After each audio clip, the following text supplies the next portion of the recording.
ಈಗ ಮಲಯಾಳಂ ಸಿನಿಮಾ ನೀವು ಹೇಳ್ತಾ ಇದ್ರಿ, ಮಲಯಾಳಂ ಸಿನಿಮಾಗಳದ್ದು ಇನ್ಸ್ಪಿರೇಷನ್ ಇದೆ, ಯಾಕಂದರೆ ಅವರು ಕಂಟೆಂಟ್ ಓರಿಯೆಂಟೆಡ್ ಸಿನಿಮಾಗಳು ಮಾಡ್ತಾರೆ. ಮತ್ತು ಅಲ್ಲಿನ ಸ್ಟಾರ್ ನಟರುಗಳು ವರ್ಷಕ್ಕೆ 2 ಸಿನಿಮಾ 3 ಸಿನಿಮಾಗಳು ಮಾಡಿರೋಂಥ ಇದ್ದಾರೆ. ಬಟ್ ನಮ್ಮ ಕನ್ನಡ ಚಿತ್ರರಂಗದಲ್ಲಿ ನಿಮಗೂ ಎಕ್ಸ್ಪೀರಿಯನ್ಸ್ ಆಗಿದೆ. ನಮ್ಮ ಸ್ಟಾರ್ ನಟರು 3 ವರ್ಷಕ್ಕೆ 4 ವರ್ಷಕ್ಕೆ ಒಂದು ಸಿನಿಮಾಗಳು ಮಾಡ್ತಾರೆ. ಅವ್ರದ್ದೇ ಆದಂಥ ಒಂದು ರೀಸನ್ಸ್ ಇರುತ್ತೆ ಅವರಿಗೆ, ನಾನು ಯಾಕೆ ಮಾಡಬೇಕು ಯಾಕೆ ಮಾಡಬಾರ್ದು ಅನ್ನೋದು ರೀಸನ್ಸ್ ಕೂಡ ಇರುತ್ತೆ. ಅದನ್ನ ನಾವು ಯಾರು ಪ್ರಶ್ನೆನೂ ಮಾಡೋಕ್ಕಾಗೋದಿಲ್ಲ. ಆದರೆ ನಮ್ಮ ಎಕ್ಸಿಬಿಟರ್ಸ್ಗಳು ಏನು ಹೇಳ್ತಿದ್ದಾರೆ, ನಮಗೆ ಥಿಯೇಟರ್ಗಳೇ ಮುಚ್ತಾ ಇದ್ದೀವಿ, ಯಾಕಂದರೆ ಸಿನಿಮಾಗಳೇ ಇಲ್ಲ, ಕನ್ನಡ ಸಿನಿಮಾಗಳೇ ಇಲ್ಲ, ಸ್ಟಾರ್ ಸಿನಿಮಾಗಳೇ ಬರ್ತಾ ಇಲ್ಲ. ಇನ್ನೊಂದು ಕಡೆ ಬೇರೆ ಭಾಷೆ ಸಿನಿಮಾಗಳನ್ನು ನಾವು ರಿಲೀಸ್ ಮಾಡಿದ್ರೆ ಏನಾಗುತ್ತೆ, ಥಿಯೇಟ್ರ್ನವ್ರಿಗೆ ನಾವೇ ಬೈತೀವಿ, ಏನ್ರಿ ನೀವು ಬೇರೆ ಭಾಷೆ ಸಿನಿಮಾಗಳಿಗೆ ನೀವು ಪ್ರಾಮಿನೆಂಟ್ ಕೊಡ್ತೀರಾ, ಕನ್ನಡ ಸಿನಿಮಾಗಳು ಪ್ರಾಮಿನೆಂಟ್ ಕೊಡಲ್ವ ಅಂತ. ಈ ಥರ ದ್ವಂದ್ವಗಳು ನಡೀತಾನೆ ಇದೆ. ಈಗ ನಾವ್ರೇನು ಹೇಳ್ತಾರೆ, ಆಯ್ತಪ್ಪ ನೀವು ದರ್ಶನ್ ಸಿನಿಮಾ 4 ಸಿನಿಮಾ ಕೊಡಿ ವರ್ಷಕ್ಕೆ, ಸುದೀಪ್ ಸರ್ ಸಿನಿಮಾ 4 ಸಿನಿಮಾ ಕೊಡಿ ವರ್ಷಕ್ಕೆ, ಯಶೋದ್ 4 ಸಿನಿಮಾ ಕೊಡಿ, ನಾವು ಇದನ್ನ ಓಡಿಸ್ತೀವಿ ಅಂತ ಅವ್ರು ಹೇಳ್ತಾರೆ. ಬಟ್ ಸಿನಿಮಾಗಳಿಲ್ಲ. ಈ ಬೇರೆ ಭಾಷೆ ಸಿನಿಮಾಗಳನ್ನ ಅವ್ರು ತೊಗೊಂಬರ್ತಿದ್ದಾರೆ. ಈಗ ಮಲಯಾಳಂ ಸಿನಿಮಾದ ನೀವು ಮೆನ್ಷನ್ ಮಾಡಿದಾಗ ಅಲ್ಲಿನ ನಟರುಗಳು ಈ ಥರ ಸಿನಿಮಾಗಳು ಮಾಡಿದ್ರು, 3 ಸಿನಿಮಾ ಮಾಡ್ತಿದ್ದಾರೆ. ಸೊ ನಿಮಗೆ ಅನಿಸುತ್ತಾ ಕನ್ನಡ ಚಿತ್ರರಂಗದಲ್ಲಿ ನಟರುಗಳು ಇನ್ನೂ ಹೆಚ್ಚು ಸಿನಿಮಾ ಮಾಡಬೇಕು? ಈಗ ನೀವೇ ಇರ್ಬೋದು, ಇವಾಗ ವರ್ಷಕ್ಕೆ ನಾನು ಒಂದು ಸಿನಿಮಾ ಮಾಡ್ತೀನಪ್ಪ, ಯಾಕೆ ನಟರುಗಳು ಆಸ್ ಎ ಆ್ಯಕ್ಟರ್ ಆಗಿ, ನೀವು ಒಬ್ಬ ಲೀಡ್ ಆ್ಯಕ್ಟರ್ ಆಗಿ ಯಾಕೆ ವರ್ಷಕ್ಕೆ ಹೆಚ್ಚು ಸಿನಿಮಾಗಳನ್ನ ಮಾಡೋಕ್ಕಾಗ್ತಲ್ಲ? ಏನು ಟೆಕ್ನಿಕಲ್ ರೀಸನ್ಸ್ ಏನಿರುತ್ತೆ ನಿಮ್ಮ ಒಂದು ಎಕ್ಸ್ಪೀರಿಯನ್ಸ್ ಪ್ರಕಾರ? ಮತ್ತು ಸ್ಟಾರ್ ನಟರಿಗೂ ಕೂಡ ಯಾಕೆ ಮಾಡೋಕ್ಕಾಗ್ತಾಯಿಲ್ಲ, ಅದ್ರ ಬಗ್ಗೆ ನಿಮ್ಮ ಒಪಿನಿಯನ್ ಏನು? ನನ್ನ ಅಭಿಪ್ರಾಯ, ಅವರು ಯಾರು 3-4 ವರ್ಷಕ್ಕೆ ಮಾಡ್ತಾರೆ ಅವ್ರ ಬಗ್ಗೆ ನಾವು ಅದು ಮಾತಾಡದೇ ಇರೋದು ಒಳ್ಳೇದು. ನನ್ನ ಅಭಿಪ್ರಾಯ, ಈ ನಾನು ಮಾಡುವ ಅಥವಾ ನಾನು ಮಾಡಿರುವ ಐಡಿಯಾನ ಬಳಸ್ಕೊಳ್ಳೋದ್ರಿಂದ ವರ್ಷಕ್ಕೆ 40-50 ಫಿಲ್ಮ್ಗಳು ಹುಟ್ಟುತ್ತೆ. ಈಗ ಅವರು ಯಾರೊಬ್ರು 100 ಕೋಟಿಯೋ 200 ಕೋಟಿಯೋ ದೊಡ್ಡ ಸಿನಿಮಾ ಮಾಡೋದು, ಅದಕ್ಕೋಸ್ಕರ ಅವ್ರು ಕಾಯೋದು, ಅದಕ್ಕೋಸ್ಕರ 3 ವರ್ಷ ಅವ್ರು ಸ್ಪೆಂಡ್ ಮಾಡೋದು, ಅದು ಒಂದು ವರ್ಗ, ಅದು ಅವ್ರಿಗೆ ಬಿಟ್ಟಿರೋ ವಿಚಾರ, ಅವರವರ ವೈಯಕ್ತಿಕ. ನಾನು ಮಾಡುವ ಈ ಐಡಿಯಾದಿಂದ ಒಂದು ಮೊಟ್ಟೆ ಕತೆ, ಸರ್ಕಾರಿ ಪ್ರಾಥಮಿಕ ಶಾಲೆ, ಲವ್ ಮಾಕ್ ಟೈಪ್ ಅಥವಾ ಈ ತರ ಕಂಟೆಂಟ್ ಓರಿಯೆಂಟೆಡ್ ಸಿನಿಮಾಗಳು 40-50 ಬಂದಾಗ 40 ಹಿಟ್ ಆಗತ್ತೆ ಅಂತ ಹೇಳಲ್ಲ. ಅದರಲ್ಲಿ ಒಂದು 20 ಹಿಟ್ ಆಗ್ಬಹುದು ಅಥವಾ 15 ಹಿಟ್ ಆಗ್ಬಹುದು. ಬಟ್ 40 ಪ್ರೊಡಕ್ಷನ್ ಆಗತ್ತೆ. 40 ಪ್ರೊಡಕ್ಷನ್ ಆಗೋದ್ರಿಂದ 40 ಹೀರೋಗಳು ಬರ್ತಾರೆ, 40 ಜನಕ್ಕೆ ಒಂದು ಎನರ್ಜಿ ಬರುತ್ತೆ. ಪ್ರೊಡಕ್ಷನ್ ಇಲ್ಲಿ 100 ಜನ 1000 ಜನ ಊಟ ಮಾಡ್ತಾರೆ. 40 ಪ್ರೊಡಕ್ಷನ್ ಆಗುತ್ತೆ ಅಂದ್ರೆ ಪ್ರತಿಯೊಂದು ಪ್ರೊಡಕ್ಷನ್ಗೂ ಅವ್ರದ್ದೇ ಆದ ಒಂದು ಇದಿರುತ್ತೆ. ಎಷ್ಟೋ ಟೆಕ್ನಿಷಿಯನ್ಸ್ ಗಳಿಗೆ ಕೆಲಸ ಸಿಗುತ್ತೆ. ಯಾವ್ದೋ 100 ಕೋಟಿ ಪಿಕ್ಚರ್ ಆದ್ರೂ ಅಲ್ಲಿ ಒಬ್ಬರೇ ಕ್ಯಾಮರಾಮನ್ ಇರ್ತಾರೆ, ಒಬ್ಬರೇ ಎಡಿಟರ್ ಇರ್ತಾರೆ. ಸೊ ಒಬ್ಬೊಬ್ರು ಆಗುತ್ತೆ. ಇದೇ 40 ಪಿಕ್ಚರ್ಗಳಾದಾಗ 40 ಎಡಿಟರ್, 40 ಕ್ಯಾಮರಾಮನ್, 40 ಪ್ರೊಡಕ್ಷನ್ಸ್ ಡಿಪಾರ್ಟ್ಮೆಂಟ್ ಗಳಿಗೆ 40 ಕ್ಯಾಮರಾ, ಇಷ್ಟು ಇದಾಗಿ ಡೆವಲಪ್ ಆಗುತ್ತೆ. ಇದು ನನ್ನ ಥಾಟ್. ಈ ಥಾಟ್ ಆದಾಗ ಇಂಡಸ್ಟ್ರಿ ಯಾವುದೇ ಕಾರಣಕ್ಕೂ ಆಗೋದಿಲ್ಲ, ಹೋಗೋದಿಲ್ಲ ಅಂತ ಹೇಳೋ ಪ್ರಶ್ನೆನೇ ಬರಲ್ಲ. ಇದು ನನ್ನ ಥಾಟ್.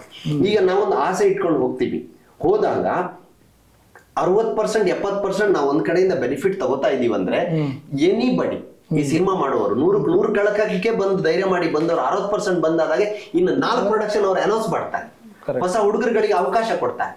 ಈಗ ನೀವು ಈ ಒಂದು ಗ್ಯಾರಂಟಿನಲ್ಲಿ ಈಗ ಆಲ್ರೆಡಿ 60% ರಿಕವರ್ ಆಗಿದೆ, ಇನ್ನು 40% ರಿಕವರಿ ಮಾಡ್ಕೊಳ್ಳುವ ಒಂದು ನೀವು 40% ಒಂದು ದೊಡ್ಡ ಅಮೌಂಟೇ ಇದೆ. ಯಾಕಂದ್ರೆ ಸಿನಿಮಾದಲ್ಲಿ ನಿಮಗೆ ಒಂದು 40-50 ಲಕ್ಷ ಅಂದ್ರೂ ಒಬ್ಬ ಸಾಮಾನ್ಯ ವ್ಯಕ್ತಿಗೆ ಜೀವಮಾನದಲ್ಲಿ ದುಡಿಯೋ ಹಣ ಆಗಿರುತ್ತೆ. ನಮ್ಮ ಸಿನಿಮಾದಲ್ಲಿ 50 ಲಕ್ಷ ಅನ್ನೋ ರೇಂಜಿಗೆ ನಾವು ಮಾತಾಡ್ತೀವಿ. ಸೊ ಅದು ಬೇರೆ ವಿಚಾರ. ನಮ್ಗೆ ಅಷ್ಟು ರಿಕವರಿ ಇದೆ.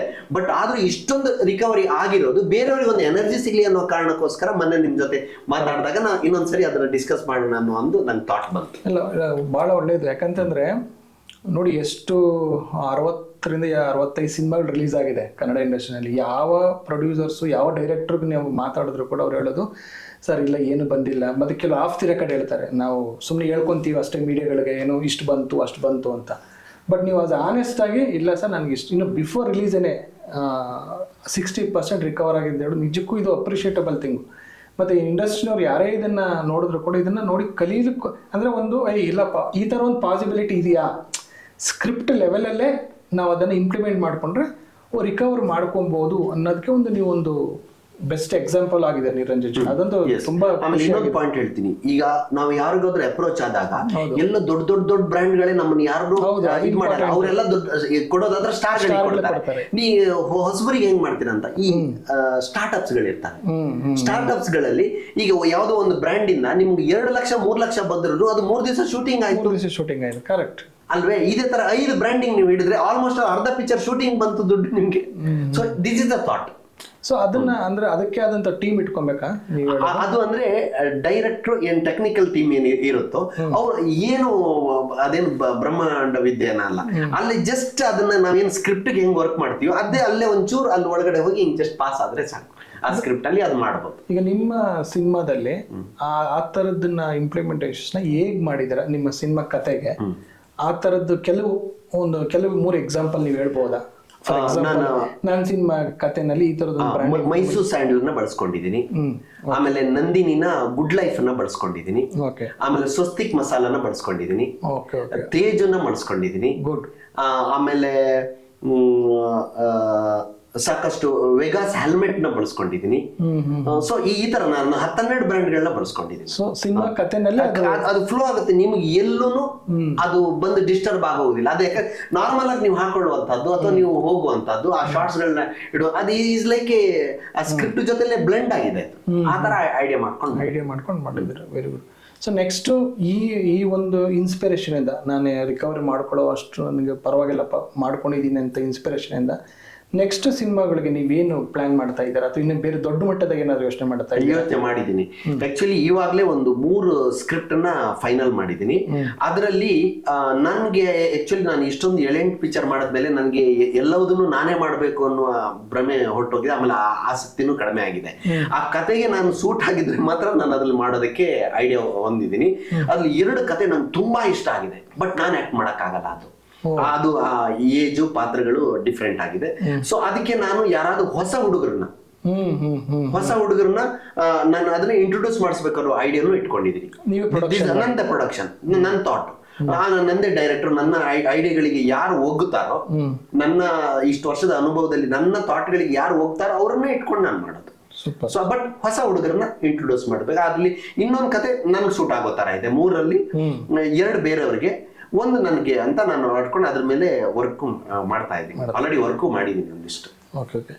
ಈಗ ಒಂದು ಸಿನಿಮಾ ಕತೆ ಬಗ್ಗೆ, ಈಗ ಈ ಪರ್ಟಿಕ್ಯುಲರ್ ಯಾವಾಗ ಸಿನಿಮಾ ರಿಲೀಸ್ ಆಗ್ತಾ ಇದೆ ಕತೆ ಬಗ್ಗೆ ಜಸ್ಟ್ 1-2 ನಿಮಿಷ ನೀವು ಮಾತಾಡ್ಬೋದಾ? ನಿಮ್ಮ ಹೊಸ ಸಿನಿಮಾ ಇದು 31 ಡೇಸ್. ಯಾಕಂದ್ರೆ ನಂದು ಜಾಲಿ ಡೇಸ್, ಆಮೇಲೆ ಕೇಸ್ ನಂಬರ್ 18 ಬಂದೆ.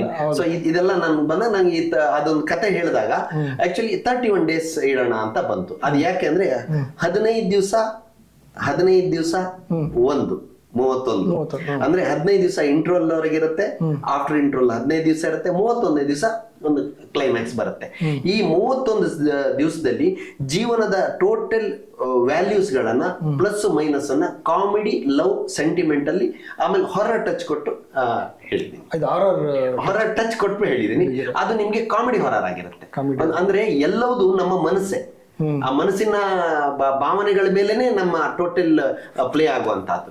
ಈಗ ಒಬ್ಬ ವ್ಯಕ್ತಿ ಒಂದು ಸಂತೋಷ ಕ್ಷಣದಲ್ಲಿ ಅವನ ಬಿಹೇವಿಯರ್, ಅವನ ಆಟಿಟ್ಯೂಡ್ ಒಂದ್ ತರ ಇರುತ್ತೆ, ದುಃಖದಲ್ಲಿ ಒಂದ್ ತರ ಇರುತ್ತೆ, ಕೋಪದಲ್ಲಿ ಒಂದ್ ತರ ಇರುತ್ತೆ. ಇವುಗಳನ್ನೇ ಪ್ಲೇ ಮಾಡ್ಕೊಂಡು ಬಂದಿದ್ದೀನಿ. ಒಬ್ಬ ಮನುಷ್ಯ ಹಂತವಾಗಿ ಅವನ ಪಾತ್ರಗಳು ಚೇಂಜ್ ಆಗ್ತಾ ಹೋಗ್ತಾ ಇರುತ್ತೆ. ಅವ್ನು ಇವಾಗಿದ್ದಂಗೆ ಇನ್ನೊಂದು ಅರ್ಧ ಗಂಟೆ ಇರಲ್ಲ, ಆ ವ್ಯಕ್ತಿನ ಇವನು ಅಂತ ಅನ್ಸುತ್ತೆ, ಈ ವ್ಯಕ್ತಿನ ಅವನು ಅಂತ ಅನ್ಸುತ್ತೆ. ಈ ಕೆಲವು ನಮ್ಮ ಒಳಗಡೆ ಇರುವ ವಿಚಾರಗಳನ್ನೇ ನಾನು ಅದನ್ನ ಎತ್ತಿ ಅದನ್ನ ಸ್ಕ್ರೀನ್ ಪ್ಲೇ ಮಾಡ್ಕೊಂಡು ಬಂದೀನಿ. ಹೀರೋದು ಅಷ್ಟೇ, ಹೀರೋಯಿನ್ ಅಷ್ಟೇ.